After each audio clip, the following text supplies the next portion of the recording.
Echoes of a Tragedy, a psychoacoustic analysis of the JonBenet Ramsey case. First introduction. The unheard scream and lingering questions. The tragic and unsolved murder of 6-year-old JonBenet Ramsey on December 25, 1996, remains one of America's most enduring true crime mysteries. Her body was discovered in the basement of her Boulder, Colorado home, hours after her mother, Patsy Ramsey, reported finding a ransom note. The case has been marked by intense media scrutiny, conflicting theories, and a persistent lack of definitive answers. Initial police suspicions often focused on the family, particularly Patsy, and the idea that the crime scene was staged. Despite a grand jury recommendation for indictment in 1999, no charges were filed due to insufficient evidence. Later DNA evidence from an unknown male on JonBenet's clothing led to the family's public exoneration in 2008. The case remains an open investigation to this day. A core contradiction in the case revolves around Patsy Ramsey's interviews, where she described vivid flashbacks of hearing JonBenet scream and seeing her on the living room floor, yet consistently maintained she heard nothing on the actual night of the murder. This psychological phenomenon presents a critical point of analysis, suggesting a potential disconnect between conscious recollection and subconscious memory. Patsy herself stated, "I've had these, I don't know what you call them, flashbacks, like I can hear her scream. I'm not saying I remember it from that night, but sometimes when I'm falling asleep, it's like I hear her scream." This stands in sharp contrast to her alleged statement, "Why didn't I hear my baby?" a sentiment widely reported in interviews, and her general claim of not hearing much in the house. Crucially, a neighbor, Melody Stanton, reported hearing a piercing child's scream from the Ramsey residence around midnight. Her account directly challenges the Ramseys' claims of auditory silence, introducing an external, independent data point. That necessitates a deeper investigation into the acoustic realities of the home and the psychological processing of trauma. We have another gift from Trace the Ace. Thank you so much for supporting the channel. Again, says thank you, Cato. So much information new to me. So many questions and so many thoughts. Look, let me tell you something. When you go through all of these, when you go through the information, that's the interviews and the forensics, and you start like really tying things together. I think that's what's been missing from this case. Like there's so many things that you can throw out, but tying things together kind of gives you a new perspective. And so when you say there's so many questions and so many thoughts, like if you present new information, your mind just goes everywhere. So I appreciate you once again. Let me give you a hug before I let you go, and hope you enjoy the next video.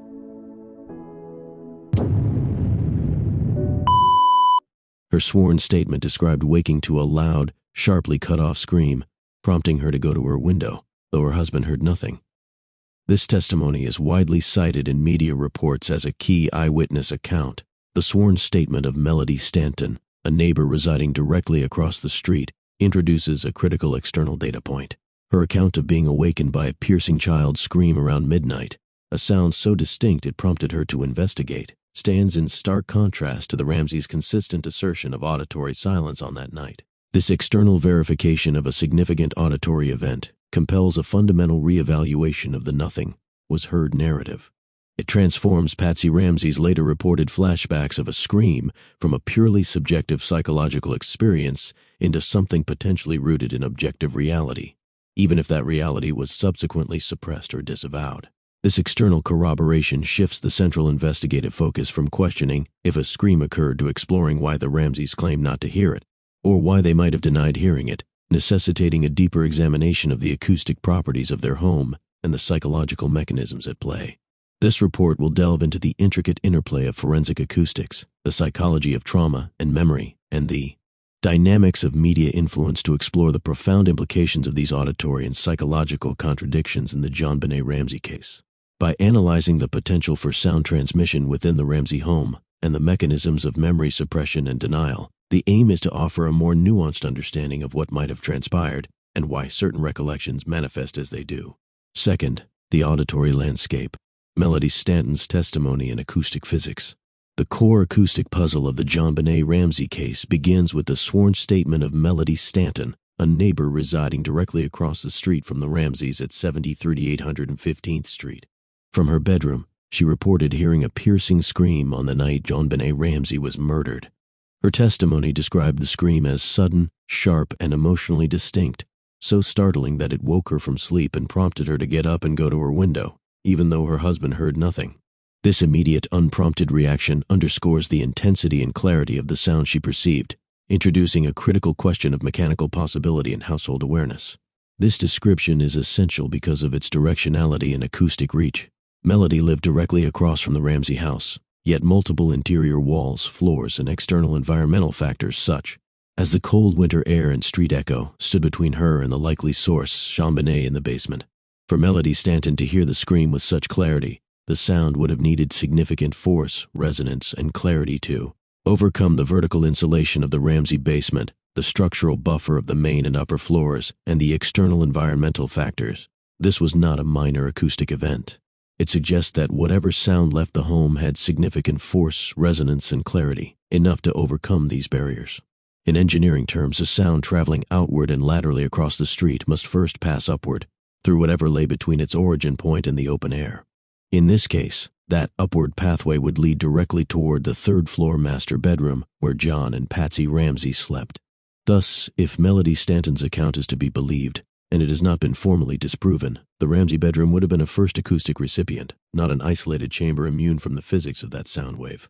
This testimony initiates a line of questioning about selective perception, narrative control, and architectural reality. If a neighbor could hear the scream, then the household, especially those directly above, should have heard it first. The Ramsey residence at 7555 15th Street was not acoustically sealed, nor was it structurally immune to sound movement between floors. According to reconstructed layouts, vertical projections of the basement's structure reveal multiple lines of spatial symmetry that could serve as potential exit paths for sound. Architectural analysis of the Ramsey home suggests two primary plausible pathways for sound escape from the basement, where JonBenet was found, likely near the wine cellar or boiler room. One pathway was horizontal, through the broken basement window. This window, located beneath the first-floor breakfast nook, offered a direct potential exit path for sound to travel outside the house and across the street to Melody Stanton's residence. The status of this broken window has been a point of significant contention. John Ramsey claimed he broke the window previously when locked out of the house, even stating he did so in his underwear. However, investigators were unable to confirm how long the window had been broken, and the presence of cobwebs and undescribed leaves outside the window well grate raised suspicions about its long-term broken status in a cold climate. It was noted that the window was all the way open when photographed after JonBenet's body was found. A suitcase was also found positioned beneath this window, suggesting it might have been used as a step for entry or exit. As John Ramsey himself noted, it was set there like it was a step because the window was fairly high. The implausibility of leaving a broken window in a cold climate, especially in a home where children played in the basement, has been widely discussed, though some counter-arguments suggest the boiler room's heat might have mitigated the cold. The presence of a baseball-style hole in the window and a baseball bat with carpet fibers found in the basement also introduced alternative theories for how the window was broken, further complicating John's narrative. The absence of other signs of forced entry elsewhere in the house also made this broken window a focal point of suspicion. A second vertical pathway for sound was also present, leading upward through the house, particularly through areas like the boiler room space. This area was directly beneath the first-floor living room, and, crucially, beneath John and Patsy's third-floor master suite. If the scream was loud enough to reach across the street, it is logically inferred that it should have been heard by those directly above the source, as the master bedroom would have been a first acoustic recipient. Confined structural pathways like metal duct shafts or open flues could have even amplified the sound's upward travel, acting as conduits rather than barriers. General principles of acoustic design confirm that structural elements and open pathways significantly influence sound travel, including absorption, reflection, and diffusion. The confluence of Melody Stanton's external witness testimony and the architectural analysis supporting bidirectional sound transmission renders the Ramseys' claim of hearing nothing acoustically implausible from a purely physical standpoint.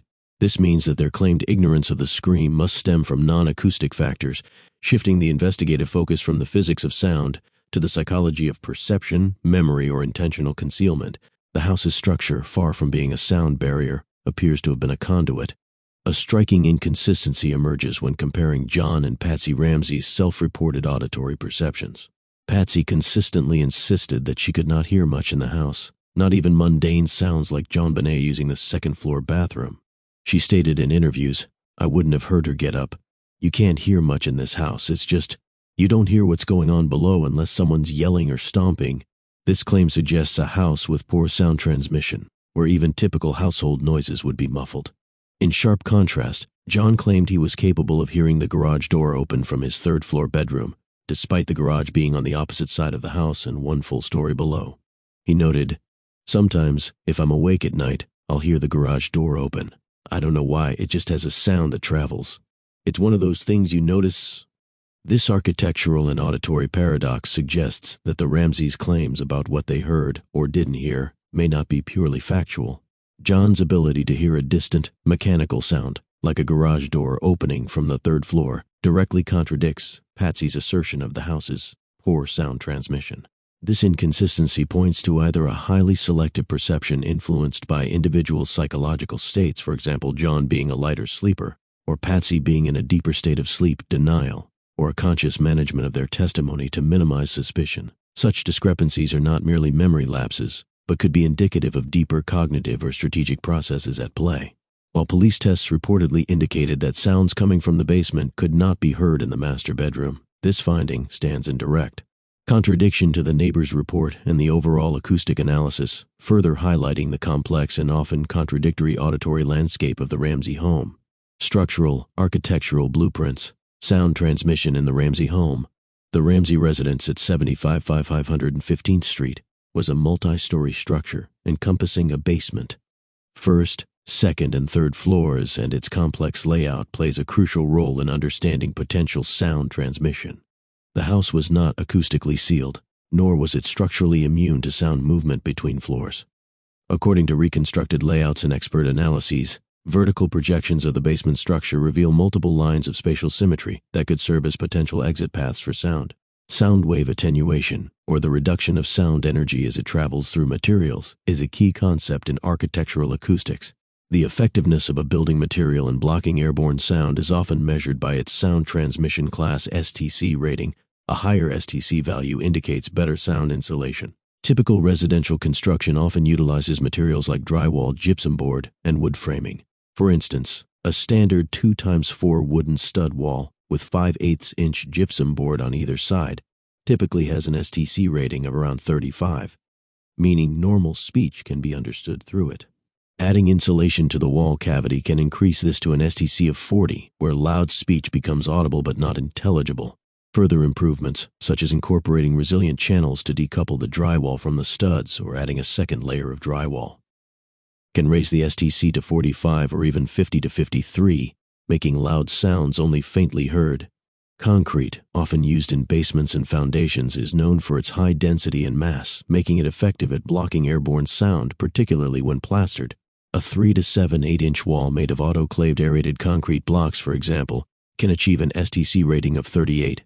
However, concrete has significant drawbacks when it comes to absorbing sound and stopping impact noise. Its rigidity means it reflects nearly 98% of all sound that hits it, leading to echoes and reverberation within a space.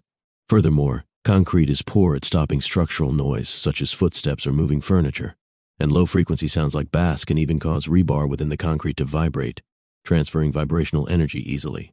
To mitigate these issues, concrete structures often require additional soundproofing measures, such as adding drywall layers with air gaps, insulation, resilient channels, or specialized underlayments for floors and acoustic panels for ceilings.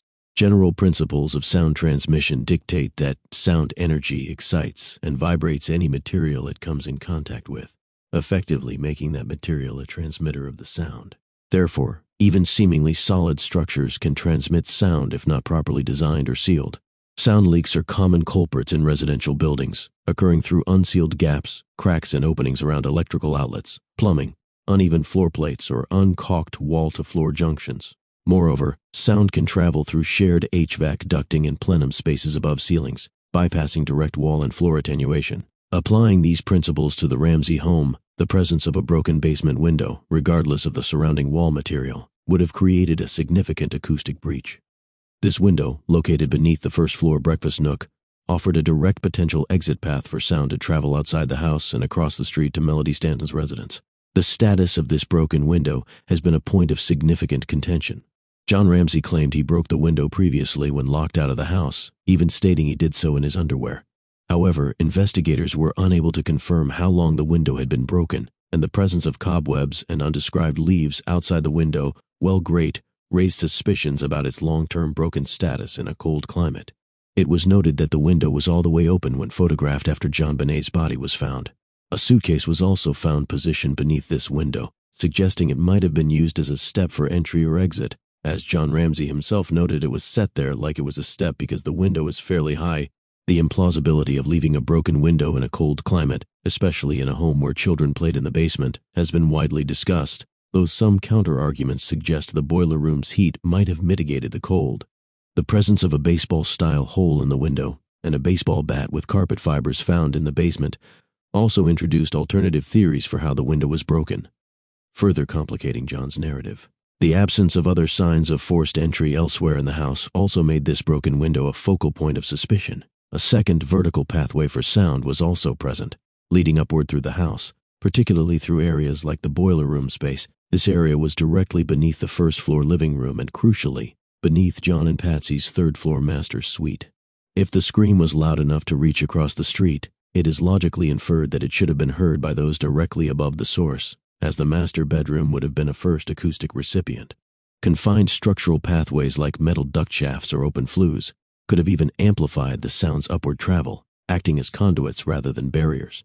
The confluence of Melody Stanton's external witness testimony and the architectural analysis supporting bidirectional sound transmission renders the Ramseys' claim of hearing nothing acoustically implausible from a purely physical standpoint. This means that their claimed ignorance of the scream must stem from non-acoustic factors, shifting the investigative focus from the physics of sound to the psychology of perception, memory, or intentional concealment. The house's structure, far from being a sound barrier, appears to have been a conduit. A striking inconsistency emerges when comparing John and Patsy Ramsey's self-reported auditory perceptions. Patsy consistently insisted that she could not hear much in the house, not even mundane sounds like JonBenet using the second-floor bathroom. She stated in interviews, "I wouldn't have heard her get up. You can't hear much in this house. It's just, you don't hear what's going on below unless someone's yelling or stomping." This claim suggests a house with poor sound transmission, where even typical household noises would be muffled. In sharp contrast, John claimed he was capable of hearing the garage door open from his third-floor bedroom, despite the garage being on the opposite side of the house and one full story below. He noted, "Sometimes if I'm awake at night, I'll hear the garage door open. I don't know why, it just has a sound that travels. It's one of those things you notice." This architectural and auditory paradox suggests that the Ramseys' claims about what they heard or didn't hear may not be purely factual. John's ability to hear a distant mechanical sound like a garage door opening from the third floor directly contradicts Patsy's assertion of the house's poor sound transmission. This inconsistency points to either a highly selective perception influenced by individual psychological states, for example, John being a lighter sleeper, or Patsy being in a deeper state of sleep, denial, or a conscious management of their testimony to minimize suspicion. Such discrepancies are not merely memory lapses but could be indicative of deeper cognitive or strategic processes at play. While police tests reportedly indicated that sounds coming from the basement could not be heard in the master bedroom, this finding stands in direct contradiction to the neighbor's report and the overall acoustic analysis, further highlighting the complex and often contradictory auditory landscape of the Ramsey home. Comparative acoustic cases, lessons from contested sounds. The acoustic ambiguities surrounding the JonBenet Ramsey case are not unique in forensic investigations. Numerous high-profile cases have hinged on the contested audibility or interpretation of sounds, particularly screams. These comparisons offer valuable insights into the complexities of auditory evidence, human perception, and the challenges of establishing truth in a legal context. One of the most iconic, albeit often misrepresented examples, is the 1964 murder of Kitty Genovese in New York City. The widely circulated narrative claimed that 38 witnesses heard her screams over a prolonged period but failed to intervene, leading to the psychological concept of the bystander effect. However, later investigative analyses challenged this narrative, suggesting that the number of actual witnesses who heard the screams was far fewer and that their perception of the events was fragmented or unclear. Some reports indicate that witnesses heard only parts of the attack or interpreted the sounds as a domestic dispute rather than a murder. This case highlights how public perception and psychological factors can profoundly influence the interpretation of auditory events, regardless of the actual acoustic reality. It underscores the fallibility of human perception and memory, especially under stress or when faced with ambiguous stimuli, and how a compelling narrative can overshadow the nuanced acoustic truth. A more direct parallel to the contested audibility of a scream in a legal setting is found in the 2013 trial of George Zimmerman, accused of murdering Trayvon Martin. A crucial piece of evidence was a 911 call containing screams, and both the prosecution and defense hired audio experts to identify the screamer. Experts presented conflicting conclusions, with some claiming the voice was Martin's and others stating it was Zimmerman's, or that the audio was too indistinct to make a definitive identification. The judge ultimately disallowed some of the expert testimony, citing the unreliability of comparing screams to normal voices for identification purposes. This case directly illustrates the technical complexities and limitations of forensic acoustic analysis when dealing with highly emotional and distorted sounds like screams. It reinforces that even with recorded audio, definitively proving audibility or identifying a speaker can be fraught with challenges, emphasizing the subjective nature of auditory perception and the scientific difficulties in its objective analysis. In contrast, the more recent case of Sarah Boone, accused of killing her boyfriend by zipping him into a suitcase, offers a stark example of direct acoustic evidence. In this case, a video recorded by the defendant herself captured the victim yelling for help from inside the suitcase. This direct audio-visual evidence provided undeniable proof of the victim's distress and the defendant's awareness, directly contradicting her claims of an accidental death. While the JonBenet Ramsey case lacks such direct audio recordings of the scream, the Sarah Boone case underscores the immense power of undeniable acoustic evidence when it is available. By extension, its absence in the Ramsey case leaves significant room for psychological interpretations and contested perceptions, making the subjective accounts of individuals like Melody Stanton and Patsy Ramsey all the more critical, yet ambiguous. These comparative cases underscore that the unheard scream in the Ramsey case is not an isolated phenomenon, but part of a broader landscape where sound, perception, and memory intersect with profound legal and psychological implications. When examining the comparative auditory accounts and acoustic pathways, several key points emerge. Melody Stanton reported hearing a piercing child's scream around midnight or shortly after, originating from JonBenet's location in the basement and reaching her bedroom across the street. The acoustic plausibility of this is high, as such a sound would require significant force and clarity to travel laterally, implying it would have first traveled upward, likely reaching the Ramsey master bedroom. In contrast, Patsy Ramsey described flashbacks of hearing a scream post-murder, seeing JonBenet on the living room floor. This is consistent with a repressed memory of an actual event, suggesting subconscious awareness of the scream despite her conscious denial. Patsy also stated, "Why didn't I hear my baby?" and claimed she couldn't hear much in this house on the night of the murder, even mundane sounds from JonBenet's second-floor bathroom. This claim, made from her third-floor master bedroom, has low acoustic plausibility given the external witness and John's contradictory account, suggesting denial, dissociation, or narrative control. Conversely, John Ramsey claimed he could hear the garage door open at night from his third-floor master bedroom, despite the garage being on the opposite side of the house and one floor below. This has high acoustic plausibility, implying significant sound transmission through the house and directly contradicting Patsy's assertion of poor sound transmission, thereby supporting the audibility of a scream. Audio testing details and decibel loss analysis. The police investigation into JonBenet Ramsey's murder included attempts to assess the audibility of sounds within the Ramsey home. Notably, police tests reportedly indicated that sounds originating from the basement could not be heard in the master bedroom on the third floor. This finding, if accurate and methodologically sound, would directly support the Ramseys' claims of auditory isolation and contradict Melody Stanton's testimony.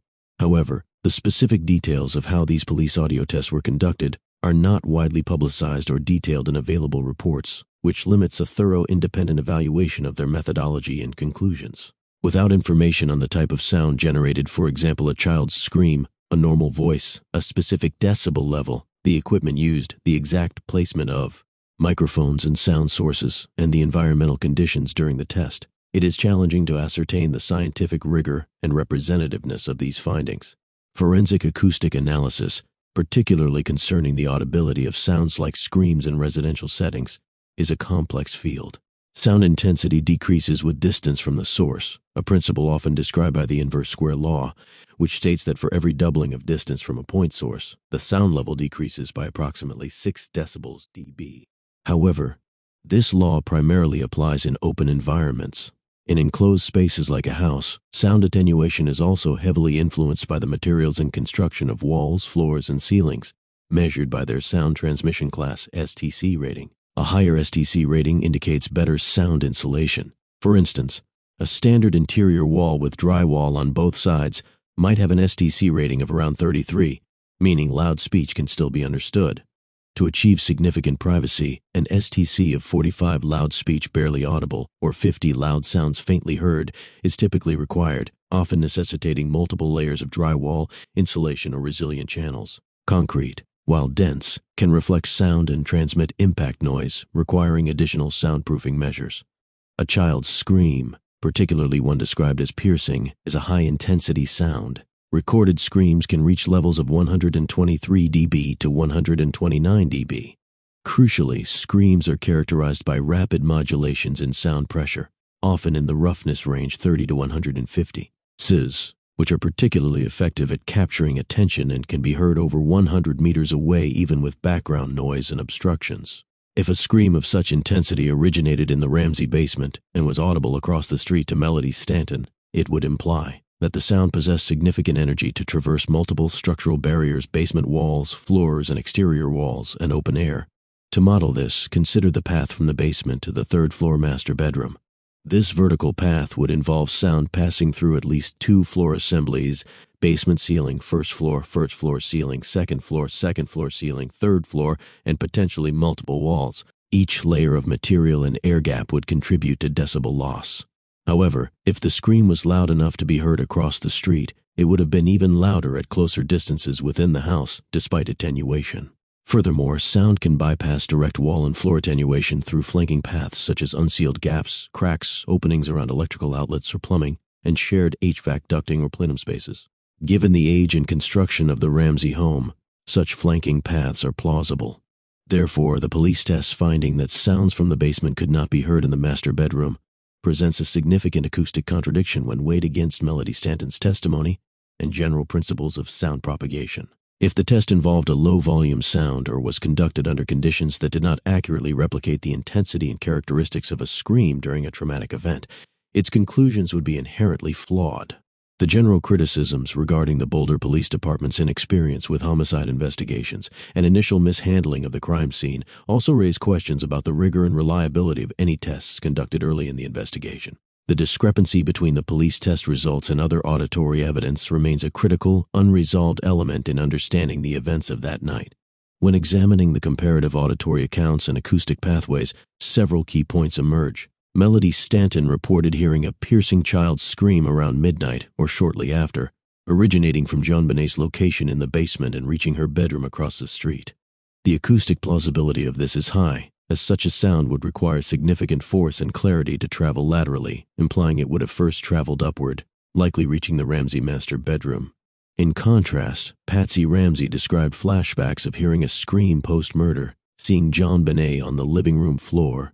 This is consistent with a repressed memory of an actual event, suggesting subconscious awareness of the scream despite her conscious denial.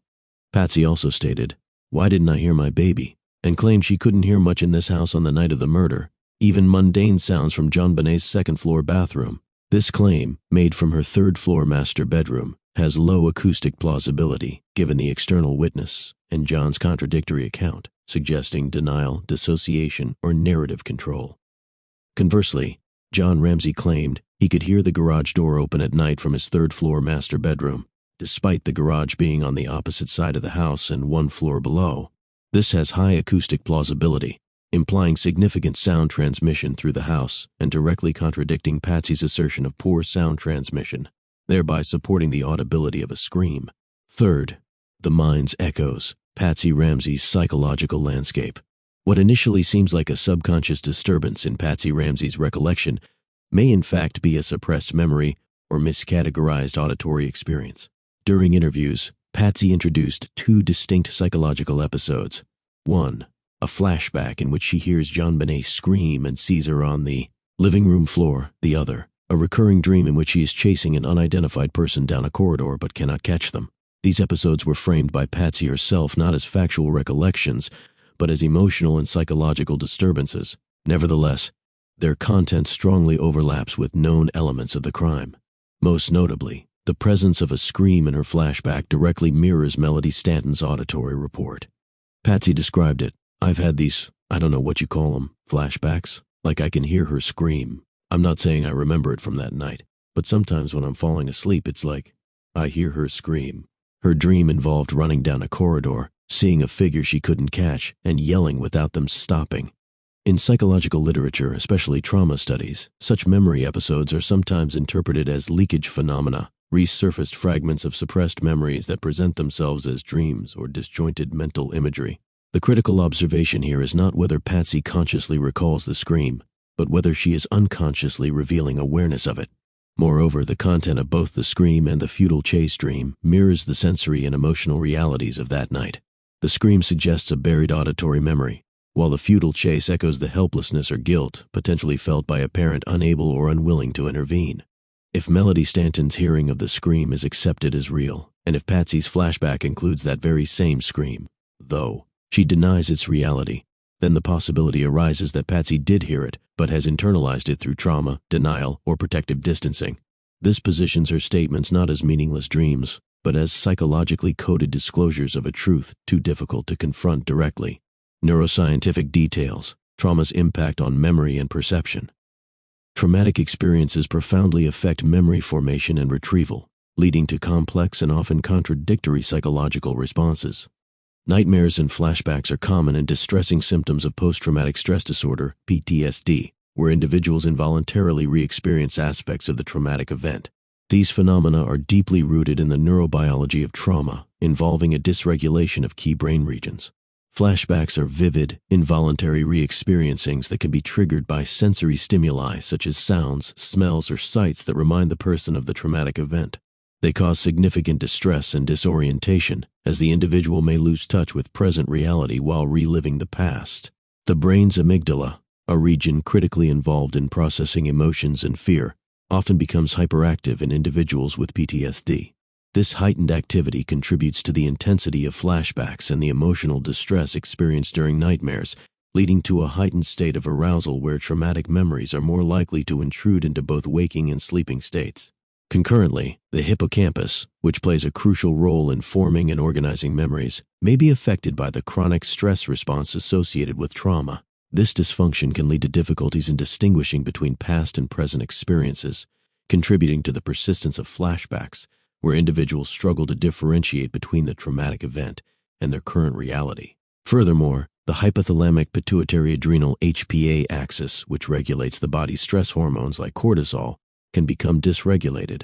Chronic stress and elevated cortisol levels can impair the brain's ability to manage and process memories, contributing to the occurrence of flashbacks and nightmares, and also affecting sleep patterns, increasing the likelihood of distressing dreams.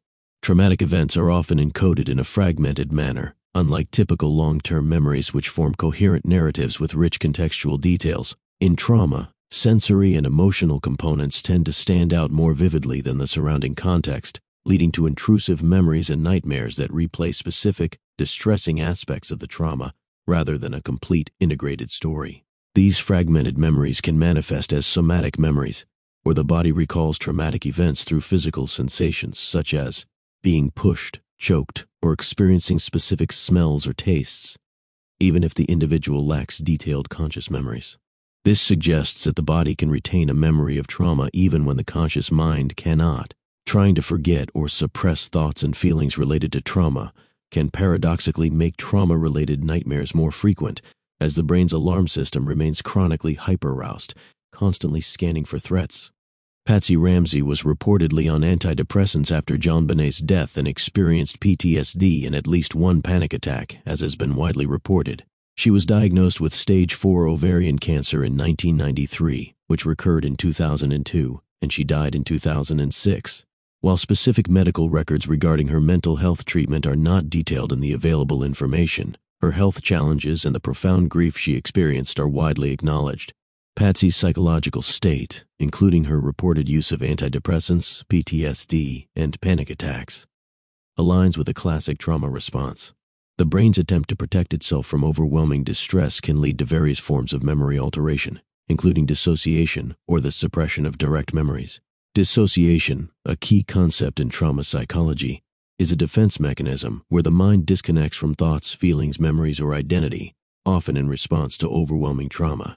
It exists on a spectrum, ranging from common experiences like daydreaming to highly intense and distressing states involving a complete disconnection from reality or one's own identity. Dissociation can occur during or following traumatic events, affecting memory, sense of identity, perception of the world, and connection to the physical body. It functions as a coping mechanism, a natural reaction developed by the body to manage and protect against overwhelming emotions and distress. Dissociative amnesia, a specific form of memory loss due to dissociation, is a known response to severe trauma, particularly when the trauma involves a close, trusted individual. In such cases, the mind blocks out important, often distressing or upsetting, information about oneself to protect against overwhelming emotions and distress. These memories are not simply forgotten, they still exist but are inaccessible. Individuals with dissociative amnesia may not even realize they have memory gaps until confronted with information they should know but cannot recall. They may also develop flashbacks as they regain memories, reliving traumatic events to the point of losing touch with reality. This reframes Patsy's denial not as necessarily a deliberate deception, but as a complex psychological coping mechanism, a normal response to trauma. The "why didn't I hear my baby" sentiment can be seen as a manifestation of profound guilt or cognitive dissonance arising from this suppressed awareness, a desperate cry from a mind grappling with an unbearable reality it cannot consciously acknowledge. Cognitive dissonance occurs when an individual holds fundamentally conflicting cognitions, elements of knowledge, including actions, feelings, ideas, beliefs, and values, causing psychological discomfort. To reduce this discomfort, people are motivated to change their cognitions or actions to achieve greater alignment. In Patsy's case, the cognition of "my child screamed, and I didn't hear it," or, more profoundly, "I heard it but was unable to intervene," would be highly dissonant with the deeply ingrained cognition of "I am a protective and loving mother." This profound dissonance could lead to psychological denial, where the uncomfortable truth is rejected or reframed, for example, as a dream or flashback, to alleviate immense internal distress. Psychological denial is described as a picture of both weakness and strength, a defense mechanism. Patsy's denial of hearing the scream, despite her flashbacks, can be understood as a psychological imperative to maintain a coherent self-narrative and reduce immense cognitive dissonance.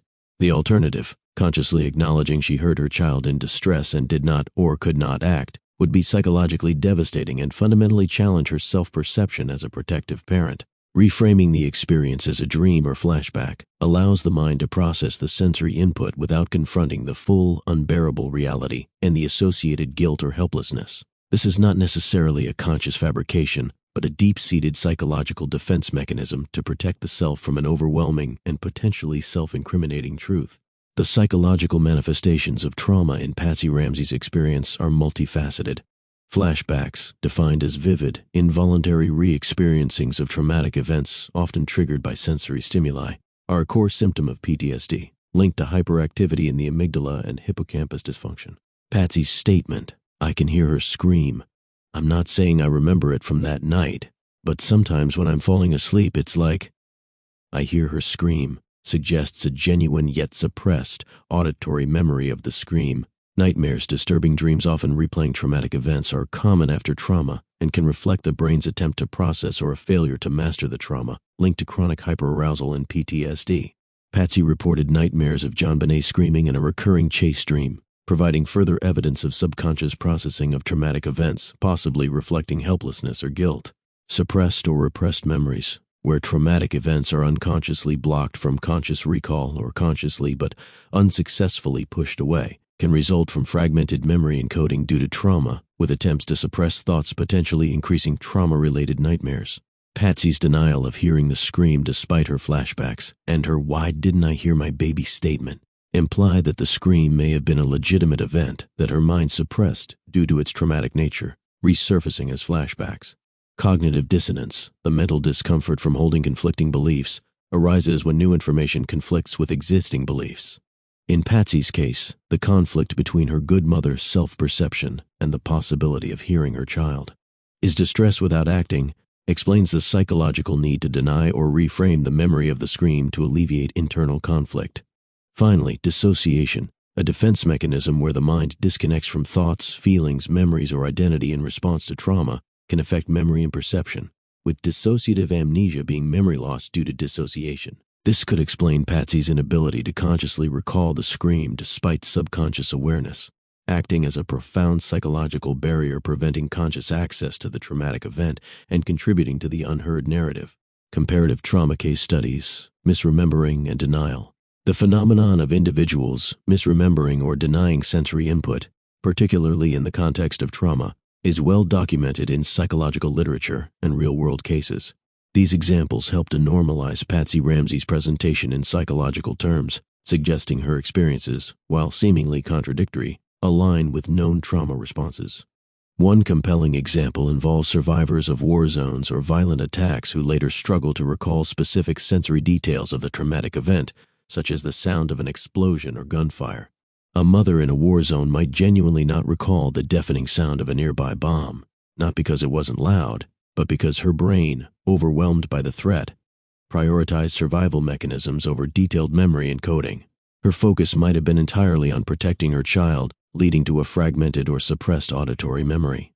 Similarly, individuals involved in severe car accidents or fires often have patchy memories, with vivid flashbulb memories of certain moments, for example, the sight of flames, the smell of smoke, but significant gaps or distortions in their recollection of other sensory input or the sequence of events. They might deny hearing a specific crash sound or a warning shout, even if others confirm it, because their brain's processing was altered by the acute stress response.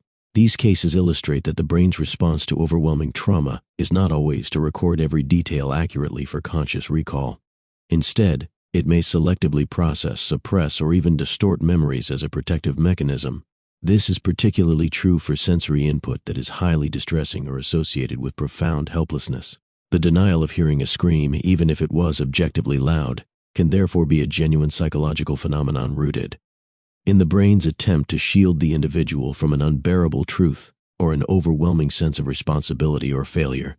Such instances are not necessarily indicative of deception, but rather of the complex and often unpredictable ways the human mind copes with extreme psychological distress. These comparative cases underscore that Patsy Ramsey's reported denial of hearing JonBenet scream, despite her later flashbacks, can be understood within a broader framework of trauma-induced memory alterations, lending psychological plausibility to her seemingly contradictory statements. Fourth, Burke Ramsay, the silent witness or the unheard truth.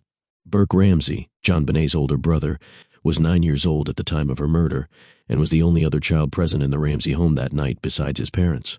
His statements and behavior in the aftermath of the tragedy have introduced another layer of complexity to the auditory and psychological landscape of the case, often presenting contradictions that invite scrutiny. A central point of contention revolves around Burke's claims regarding his sleep on the night of the murder.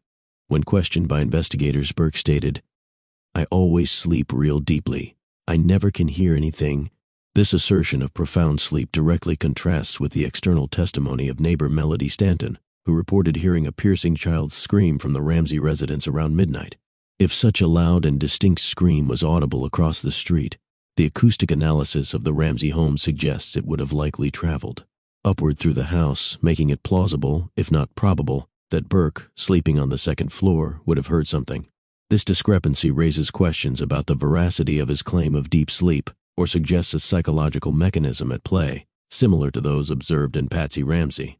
Further complicating Burke's narrative are various behaviors and statements that have been interpreted as unusual for a child who had just experienced such a profound trauma. For instance, 2 weeks after the murder, Burke reportedly told investigators that he felt safe and didn't worry that an intruder would come back for him.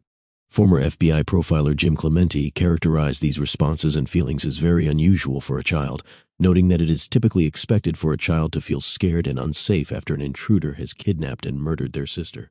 His casual feelings would be considered very abnormal unless he knew there was no intruder to blame. Additionally, Burke reportedly asked his father where JonBenet's body was found, a question considered strange for a 9-year-old who might more typically inquire about what happened to her rather than the location of her deceased body. When asked how JonBenet died, Burke reportedly made physical demonstrations of someone hitting her with a hammer, a detail that has drawn considerable attention. These responses, coupled with a reported lack of trauma and emotion in initial interviews, have led some to suspect his involvement, or at least his unique awareness of the events.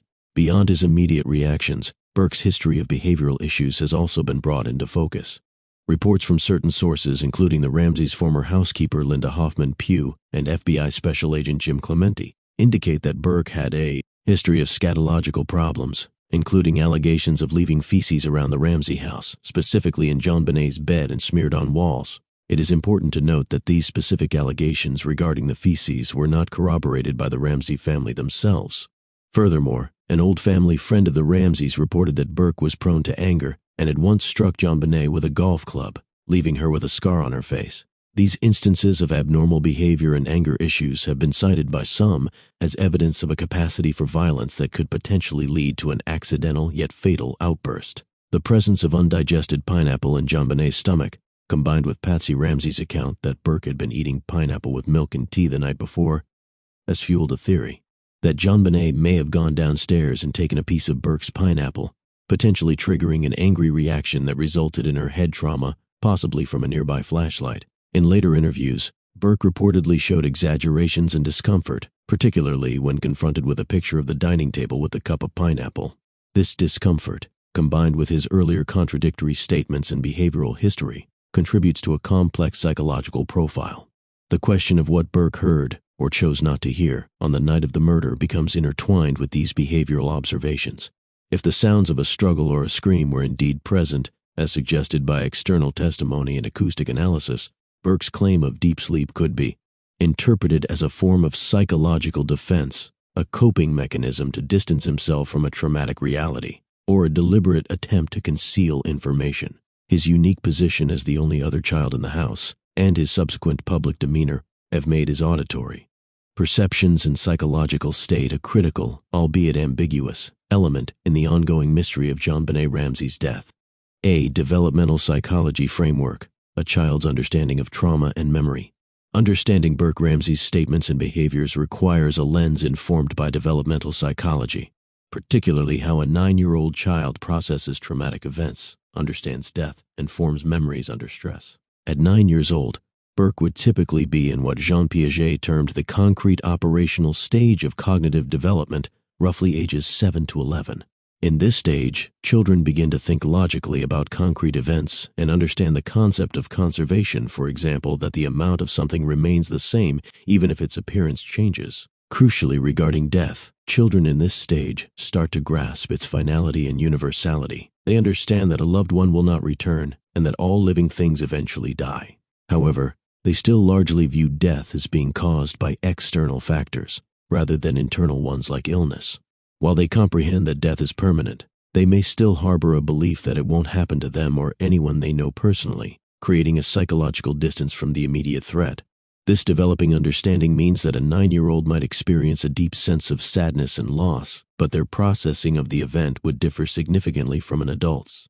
Children at this age are also prone to intermittent displays of grief-related affects and behaviors over many years, and may, repeatedly, ask the same questions about the death, not just for factual information, but for reassurance that the story has not changed.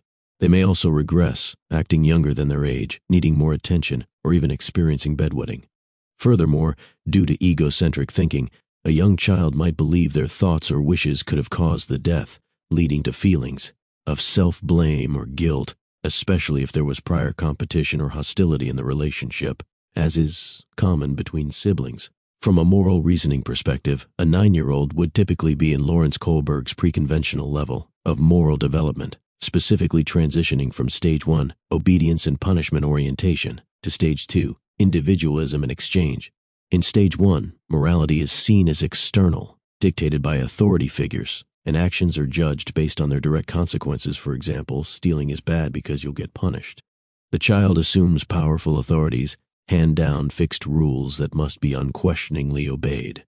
In Stage 2, children begin to recognize that different individuals have different viewpoints, and that punishment is simply a risk that one naturally wants to avoid, rather than an inherent sign of wrongness.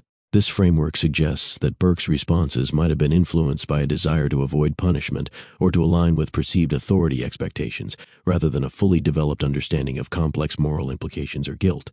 His focus might have been on what he should say to avoid negative consequences, or what he believed would make things okay. When it comes to trauma and memory in children, the impact is profound and often manifests differently than in adults. Neuroscience reveals that childhood trauma can hinder executive functions such as working memory, temporarily storing and processing information, cognitive flexibility shifting thoughts, and inhibitory control suppressing impulses. Trauma can be stored in the brain's emotional and memory centers, the hippocampus and amygdala, even if the child does not consciously remember the traumatic experiences. The brain's fight or flight response, activated during a perceived threat, can prevent the full processing of trauma, leading to it remaining stored in the body as fragmented memories. These fragments often prioritize sensory and emotional details over chronological narrative. For younger children, who may lack the verbal skills to process trauma, memories can be more sensory-based, leading to behaviors like jumpiness or difficulty regulating emotions. Dissociation, a disconnection from thoughts, feelings, or identity, can also serve as a coping mechanism in high-stress situations, allowing the child to mentally escape an overwhelming reality. Burke's reported lack of trauma and emotion in initial interviews, his casual statements about feeling safe, and his odd questions about the body's location could be interpreted through this lens. His mind might have been employing dissociative strategies to protect itself from the overwhelming reality of his sister's death, or his developing cognitive abilities might have processed the event in a fragmented, non-linear way, leading to seemingly contradictory statements that were, from his perspective, genuine attempts to recall or make sense of the trauma. Fifth, the public echo chamber, media influence and witness accounts. Reports indicate that Melody Stanton was later coaxed out of thinking that she heard something because there was a lot of pressure put on her by media outlets and stuff. While Melody Stanton's initial sworn statement about hearing a piercing child's scream is consistently reported across various news and investigative summaries, a critical piece of information from a Yahoo News article states that years later, Melody backtracked on her statements, stating she actually heard the noise 2 nights prior, if at all. This direct contradiction regarding her retraction is highly significant. It suggests the powerful influence of external pressures, including intense media scrutiny, on witness testimony in high-profile cases. While some sources do not explicitly mention her retraction or pressure, the Yahoo News account directly supports the notion that such influence occurred.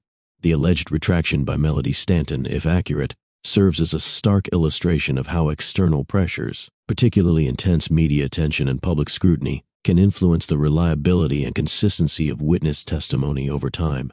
This raises crucial questions about whether her initial account was genuinely mistaken, or if her later backtracking was a protective response to overwhelming public attention and potential harassment. It highlights the challenge of obtaining and maintaining consistent, unadulterated witness accounts in high-profile cases, where the media's narrative can inadvertently or directly shape recollections. The JonBenet Ramsey case generated immense national and international media interest, heavily focusing on JonBenet's brief beauty pageant career and her parents' wealth. This pervasive coverage often questioned the police investigation and accused various members of the Ramsey family, contributing to a public perception that was largely negative and sensationalized. The Ramseys themselves engaged with the media, including televised interviews and writing a book, The Death of Innocence, but often found it worked against them, leading to defamation lawsuits. Notably, a former Boulder police chief admitted that police fed false stories to the media in order to smoke them out because they were convinced that they were guilty. The extensive and often biased media coverage did not merely report on the case, it actively shaped public perception, influenced the investigative process, and potentially impacted witness accounts. The revelation that police themselves may have leaked false stories to the media demonstrates a complex, often adversarial, relationship between law enforcement, media, and the public's understanding of truth.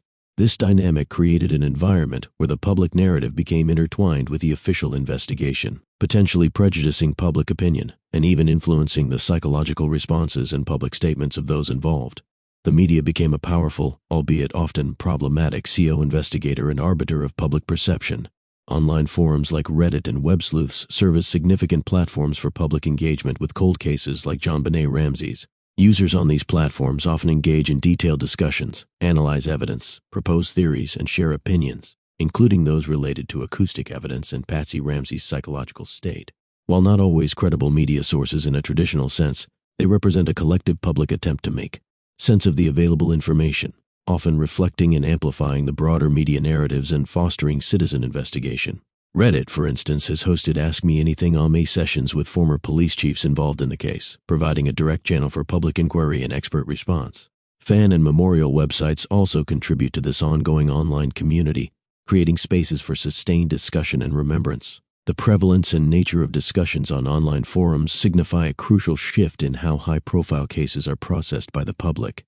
These platforms empower individuals to act as citizen investigators, collectively analyzing evidence, debating theories, and scrutinizing official narratives. This active engagement means that the public is not merely a passive recipient of information, but an active participant in shaping the ongoing narrative and maintaining the case's prominence. The discussions on acoustic evidence and Patsy's psychology, for example, demonstrate how specific details can resonate and be continuously reevaluated by a dedicated online community, influencing public discourse and potentially even official approaches to cold cases. Fifth conclusion, reconciling the contradictions.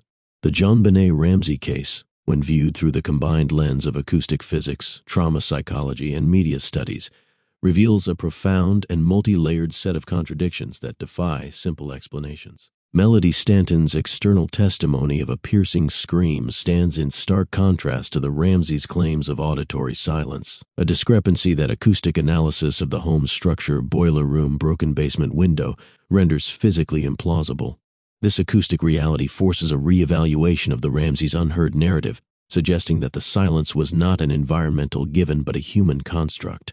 Patsy Ramsey's reported flashbacks of hearing JonBenet scream are not mere psychological disturbances, but can be interpreted as powerful phenomena where fragments of suppressed or dissociated memories resurface from the depths of her subconscious.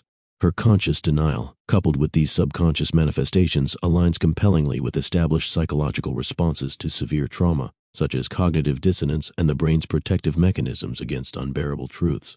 The question thus shifts from if the scream occurred to how Patsy's mind processed, suppressed, and later involuntarily recalled this traumatic auditory event.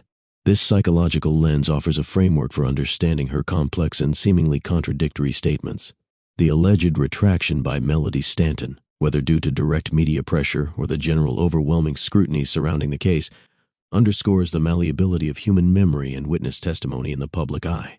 The pervasive and often sensationalized media coverage of the case, and even the admitted strategic leaks by law enforcement, further complicated the pursuit of truth, shaping public perception and potentially influencing the narratives offered by key individuals. The truth of the JonBenet Ramsey case has been in part a product of this intricate and often adversarial interplay between facts, psychology, and public narrative. The profound impact of trauma on memory is a critical lens through which to view Patsy Ramsey's psychological landscape. Her flashbacks and dreams are not simply random mental occurrences but can be understood as the mind's desperate, albeit fragmented, attempts to process an unbearable reality. The brain, through complex mechanisms like dissociation and repression, can effectively hide traumatic memories from conscious recall, serving as a protective shield against overwhelming guilt, fear, or the profound discomfort of cognitive dissonance. Patsy's poignant question, "Why didn't I hear my baby?" can be seen as a direct manifestation of this internal conflict, a subconscious acknowledgement of a truth her conscious mind struggles to accept. Her psychological state, therefore, emerges as a complex tapestry woven from grief, denial, and the brain's inherent protective measures, rather than a straightforward case of deliberate falsehood. Melody Stanton's testimony serves as the crucial external anchor in this intricate narrative. Her account of a piercing scream provides objective corroboration that a significant auditory event did occur within the Ramsey residence around the time of the murder. While her alleged later retraction, potentially influenced by immense media pressure, might cast a shadow on the consistency of her testimony, it does not necessarily negate the initial unprompted experience. Instead, it highlights the immense psychological burden placed on witnesses in high-profile cases and the malleability of memory under public scrutiny.